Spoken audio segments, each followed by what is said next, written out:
الرحمن الرحيم. الحمد لله الذي أنعم علينا بدلائل النعم ودقائقها، وجعل ديننا أشرف الأديان وملتنا خير الملل وأمتنا أوفق الأمم، ونبينا أفضل الأنام بينا الحلال والحرام، وشرع الشرائع وسن السنن وعلم بالقلم وبين الأحكام بالإحكام، وأجمع الكتاب بالسنة التفصيل مجملاته وتجزية كلياته وشرح مشكلاته رحمة للعالمين، وشفع القرآن بالحديث لتوضيح نصوصه وتبيين خصوصه وتخصيص عمومه وتعميم خصوصه رأفة وعناية بالمؤمنين. والصلاة والسلام على سيدنا ومولانا محمد منبع العلوم والأنوار ومعدن المعارف والأسرار، الذي لم ينطق عن الهوى إن هو إلا وحي يوحى. ورضي الله عن الآل والأصحاب والأتباع والأولياء والصالحين، والذين تناقلوا الشرع الحنيف والحديث الشريف كافرا عن كافر،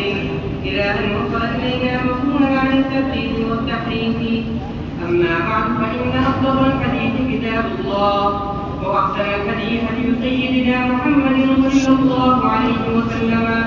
وخير الأمور عوازمها، وشر الأمور محدثاتها، وكل محدثة بدعة، وكل بدعة ضلالة، وكل ضلالة في النار. حدثنا فضيلة الشيخ العلامة الحبر والفهامة البحر، صاحب العلم والفضل جامع العقل والنقل قمر الدين وبشير الدين الرسولي، حفظكم الله ورعاكم وأدام علينا بقاءكم. قال حدثنا شيخ الإسلام حسين أحمد المدني قال حدثنا شيخ الهند محمود حسن الديوبندي قال وحدثنا فخر العلماء فخر الدين المرادبادي قال حدثنا شيخ الهند محمود حسن الديوبندي